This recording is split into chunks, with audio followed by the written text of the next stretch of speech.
네, 이 시간에 나눌 주제는 영원한 심판에 관한 교훈과 관련해서 가죽옷 세대, 율법 세대, 그리고 성령 세대라는 제목으로 묵상을 나누어 보고자 합니다. 히브리서 6장 1절, 2절을 먼저 한번 읽어보도록 하겠습니다. 자, 히브리서 6장 1절, 2절입니다. 네, 히브리서 6장 1절.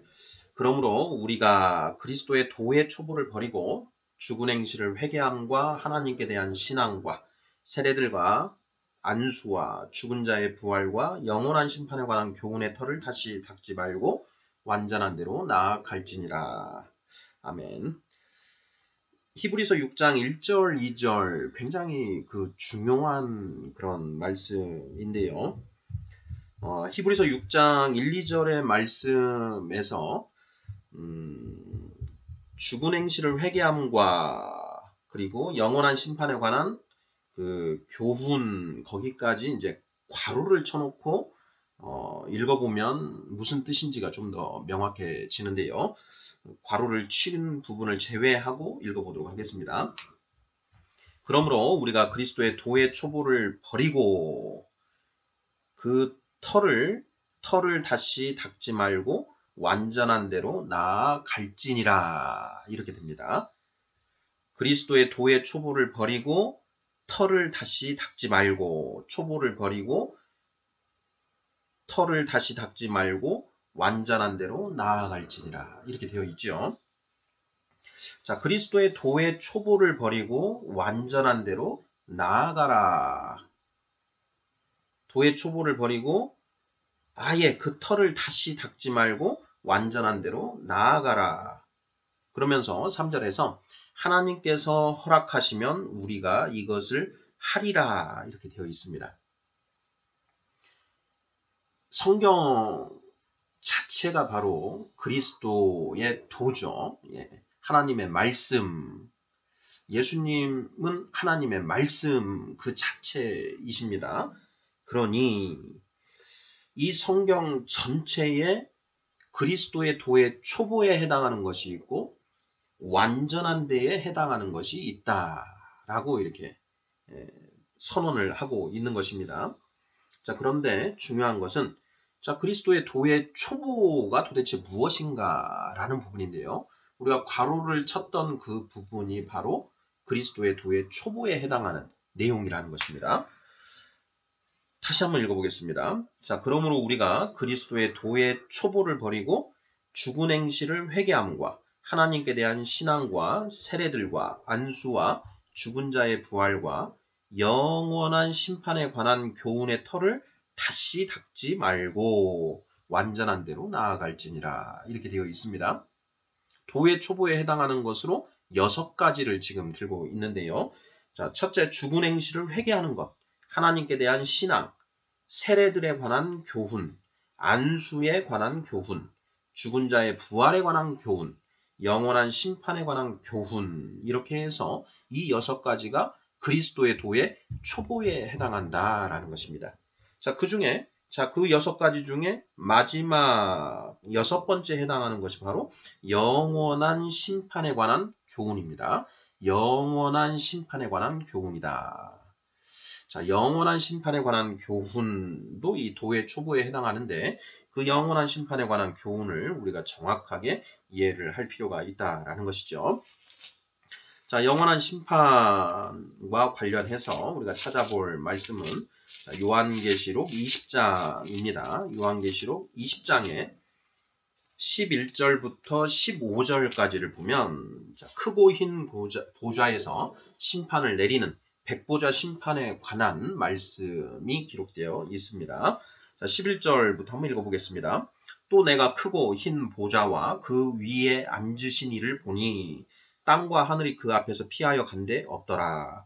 또 내가 보니 죽은 자들이 큰 자나 작은 자나 그 보좌 앞에 서 있는데 책들이 펴 있고 또 다른 책이 펴졌으니 곧 생명책이라.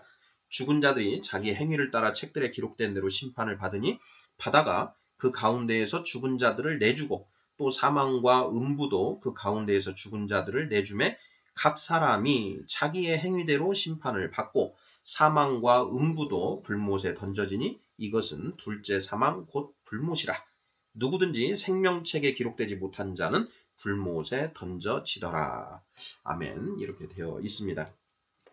자, 11절에 또 내가 크고 흰 보좌와 그 위에 앉으신 이를 보니 땅과 하늘이 그 앞에서 피하여 간데 없더라. 이렇게 되어 있습니다. 크고 흰 보좌, 크고 흰 보좌, 바로 백보좌라고 이렇게 얘기를 하는데요. 그 보좌에 심판주가 앉으신 것입니다. 자, 이 심판주가 누구신가? 바로 예수님이 재림하셔서 심판주로 재림하신다고 우리가 이야기하지 않습니까? 그러니까 이 보좌에 앉으신 분은 바로 예수님이시다라는 것입니다. 예수님이 이제 심판을 하시는 것이죠. 자, 이 심판이 바로 영원한 심판입니다. 왜 영원한 심판이냐? 이 백보자 심판의 때에 모든 죽었던 자들이 부활해서 그 보좌 앞에서 심판을 받아서 자, 영생의 상을 받는 자들이 있고 영벌의 그 벌을 받는 자들이 있다라는 것입니다.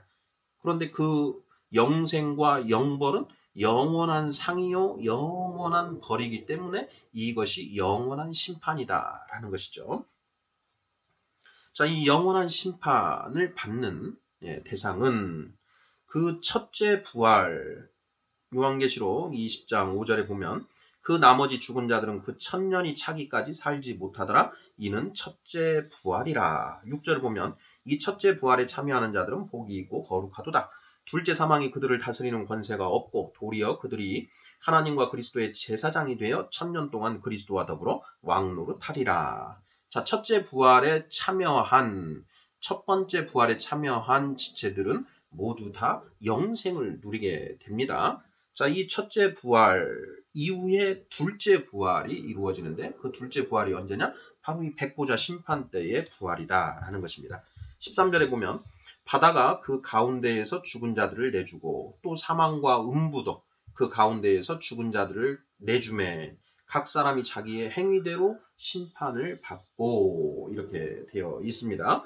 그러니 첫째 부활 때 육신의 부활이 이루어지지 않은 모든 존재들은 바로 이 백보자 심판의 때에 육신의 부활이 이루어지게 된다라는 것을 우리가 성경을 통해서 알 수가 있습니다.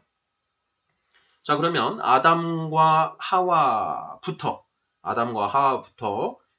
이 백보자 심판이 이루어질 때까지 그때까지 살았던 모든 사람들은 이 백보자 심판대 앞에서 심판을 받게 됩니다. 물론 첫째 부활에 참여한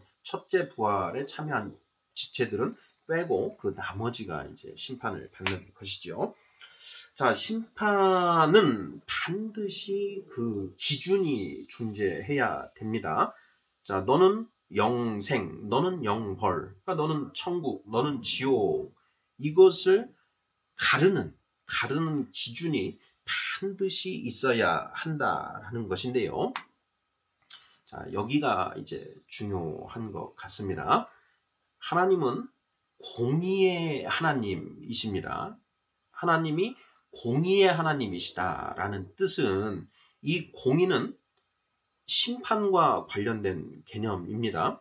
심판을 하는데 하나님 마음대로 하시는 것이 아니라 하나님이 정확한 그 기준을 가지고 계셔서 그 기준을 엄격하게 적용하신다라는 것입니다. 그래서 그 기준에 부합하면 영생이 되는 것이고 그 기준에 어긋나면 영벌이 되는 것이죠. 그래서 이 영생과 영벌을 가르는 데 있어서 하나의 어떤 사사로움, 하나의 어떤 치우침이 없이 그 기준대로 엄격하게 적용하신다. 바로 그것이 하나님의 공이다라는 것이지요. 그러면 중요한 것은 그 기준이 무엇인가 하는 것입니다. 그 기준이 무엇이냐. 자, 이 기준이 무엇인가와 관련해서 오늘 나누고자 하는 것이 바로 그것과 관련되는데요. 가주옷 세대, 율법 세대, 성령 세대 이렇게 세 가지 기준이 있다고 저는 성경 묵상하고 있습니다. 자, 이것이 무슨 말인가? 자, 가주고 세대, 율법 세대, 성령 세대. 일단 가장 우리가 쉽게 알 수 있는 것이 이제 그 율법 세대인데요. 자, 율법 세대는 어떤 세대냐? 모세를 통해서 그 율법을 받고 그 율법에 매여 있는 세대가 바로 율법 세대다라는 것입니다. 율법 세대. 유대인들이라고 할 수 있습니다. 자, 모세 때 율법을 받아서 그리고 그 율법에 매여서 율법을 지켜내야 하는 그런 세대가 바로 율법 세대라는 것입니다. 자, 율법 세대에 살았던 구약 시대에 살았던 유대인들은 바로 이 율법이 심판의 영원한 심판의 기준이 된다라는 것입니다. 그래서 그 율법을 다 지키고 살았으면 천국 가는 것이고요. 그 율법을 다 지키지 못했다라고 한다면 이제 영벌, 지옥에 가게 된다라는 것이죠. 바로 율법 세대가 그런 것이라는 것을 알 수가 있습니다. 자, 그럼 이제 그 다음번에 성령 세대는 무엇인가? 성령 세대는 성령을 받은 자들, 그러니까 예수님이 그리스도이심을 믿고 예수 그리스도의 이름으로 세례를 받으면 우리가 죄사함을 받고 성령의 선물을 받게 됩니다. 자, 그렇게 성령을 받은 자들은 자, 성령 세대라고 이제 불리고 그 성령 세대는 그 성령 세대의 기준, 잣대를 가지고 이제 그 심판을 받는다라는 것입니다. 자, 그러면 어떤 심판이냐? 성령의 그 인도하심에 순종하는 존재는 영생을 받게 되는 것이고요. 성령의 인도하심에 순종하지 못하는 존재는 영벌에 처해진다라는 것이겠죠. 자, 여기에서 이제 한번 생각해 볼 게 있습니다. 우리가 태어나서 이제 죽을 때까지 우리의 이제 계속된 이제 이 세상에서의 이제 그런 그 삶이 이제 주어지는데요. 그 모든 것을 다 보고 심판하시는 것인가? 자, 아니면 그 우리의 마지막 상태를 가지고 심판을 하시는 것인가? 이제 이런 부분도 사실은 그 성경에서 굉장히 그 어려운 그런 부분에 해당되는데요. 성령 세대, 그리고 이제 율법 세대, 가주고 세대 이렇게 있습니다. 자, 이 부분에 대한 이제 답을 우리가 얻어내야 되는데요. 자, 성령 세대는 어떨까요? 성령 세대, 내가 지금까지 살아오면서 지었던 우리가 많은 그런 죄들이 있는데요. 그런 죄들 전부가 심판의 대상이 되는 것인가? 아니면 다른 기준에 의해서 적용되는 것인가? 이런 부분들을 생각을 해봐야 됩니다. 자, 어찌됐든 그런 부분은 이제 따로 한번 우리가 논해 보기로 하고요. 성령 세대는 그 생명의 법이라고 사도 바울이 이렇게 명명하지 않았습니까? 그 생명의 법, 그 성령 세대의 법에 따라서 심판이 이루어지게 된다. 이렇게 우리가 이해를 하면 되겠습니다. 자, 율법 세대는 당연히 그 율법 세대의 심판 기준에 따라서 심판을 받는다라는 것이죠. 자, 그럼 여기에서 이제 우리가 생각해 봐야 되는 아주 어려운 문제가 하나 남게 되는데요. 율법도 받지 못했고 또 예수 그리스도를 몰라서 성령도 받지 못한 그런 존재들은 자, 어떻게 되는가 하는 것입니다. 자, 그런 존재들은 도대체 무엇을 기준으로 심판을 받는가 하는 부분이죠. 자, 이것에 대해서 우리 성도님들은 어떤 답을 가지고 계시나요? 율법도, 모세를 통해서 율법도 받지 못했고 또 예수님을 통해서 성령도 받지 못한 그런 존재들, 역사 속에서 엄청 많지 않겠습니까? 자, 우리의 역사 속에서도 이순신 장군, 세종대왕 이런 분들은 모세를 통한 율법도 전혀 몰랐고 또 예수 그리스도 예수님에 대해서도 전혀 몰랐습니다. 그러면 이렇게 율법도 받지 못하고 그리고 예수 그리스도도 알지 못했던 자, 이런 존재들은 자, 무엇에 의해서 도대체 심판을 받게 되는가 하는 것입니다. 자, 그와 관련해서 자, 우리 성도님들의 답은 무엇이신가요? 네. 그에 관한 그 답은 이제 로마서 2장 14, 15절이 그 답이 되지 않느냐. 저는 그렇게 일단 봅니다. 한번 로마서 2장 14, 15절을 한번 보겠습니다. 14절입니다. 율법 없는 이방인이 본성으로 율법의 일을 행할 때에는 이 사람은 율법이 없어도 자기가 자기에게 율법이 되나니 이런 이들은 그 양심이 증거가 되어 그 생각들이 서로 혹은 고발하며 혹은 변명하여 그 마음에 새긴 율법의 행위를 나타내느니라. 이렇게 되어 있습니다. 양심. 그 양심이 심판의 기준이 된다라는 것입니다. 양심이 심판의 기준이 된다. 네, 맞는 것 같습니까? 여기 보면 율법 없는 이방인이 이렇게 되어 있습니다. 율법 없는 이방인. 자, 율법을 받은 자들은 유대인들이죠. 자, 율법을 받은 유대인들은 그 율법이 심판의 기준이 되는 것이고, 자, 율법이 없는 이방인은 그러면 무엇이 심판의 기준이 되는 것이냐?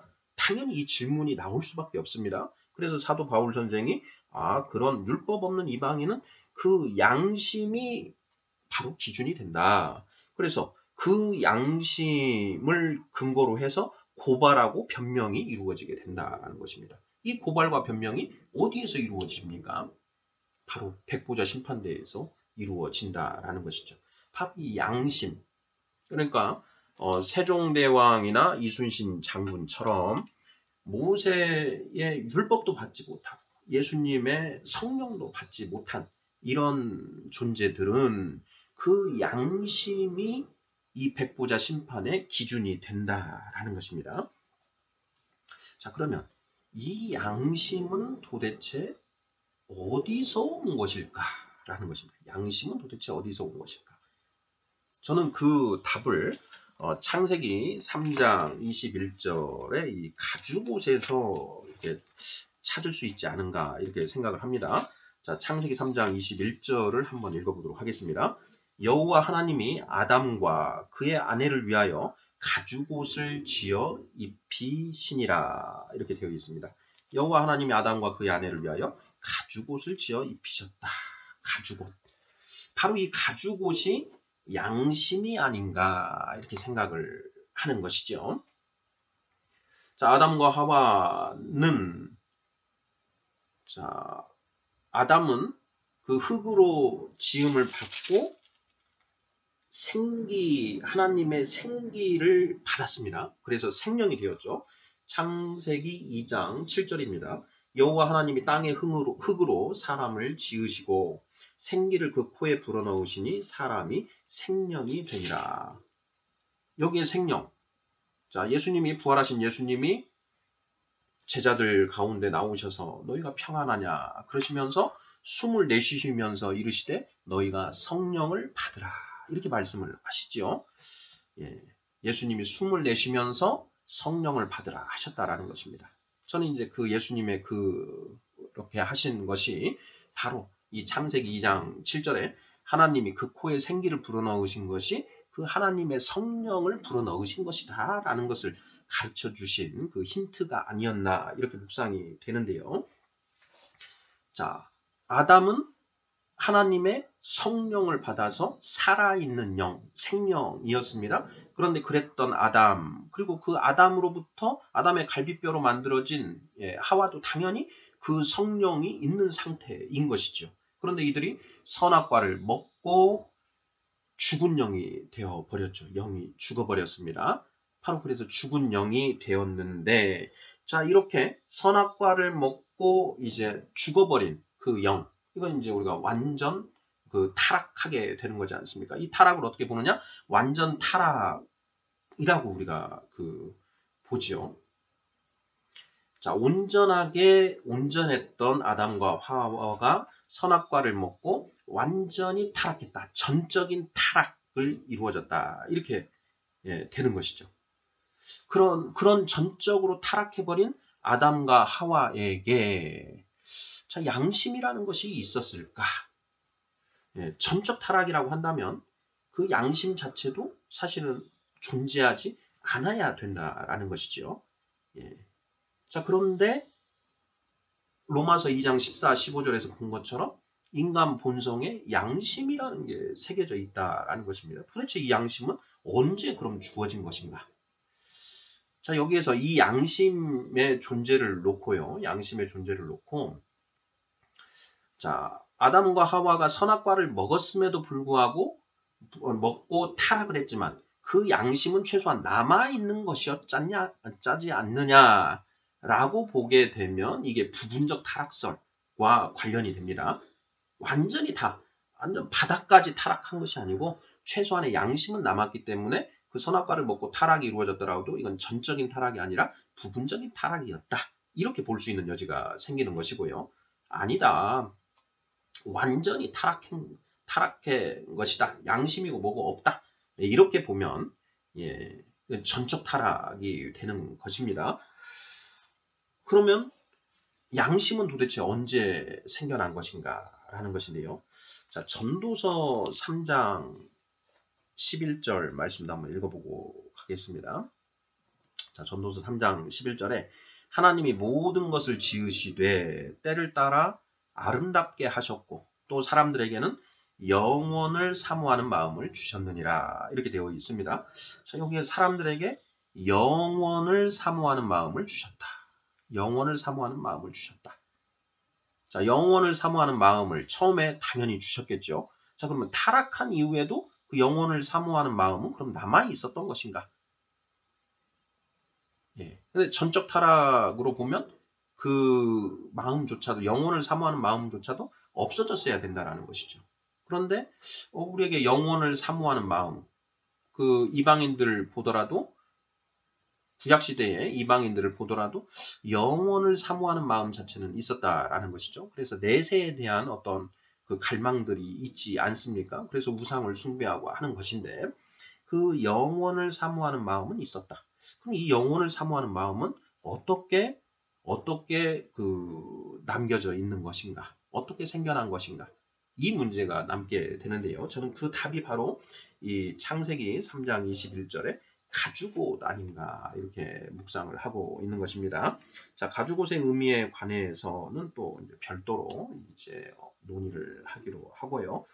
자, 일단 이 시간에 나누고자 하는 그 주제는 자, 영원한 심판에 관한 교훈과 관련해서 마지막 크고 흰 보좌, 그 마지막 최후의 심판 때의 심판의 기준이 무엇인가라는 것 관련해서요.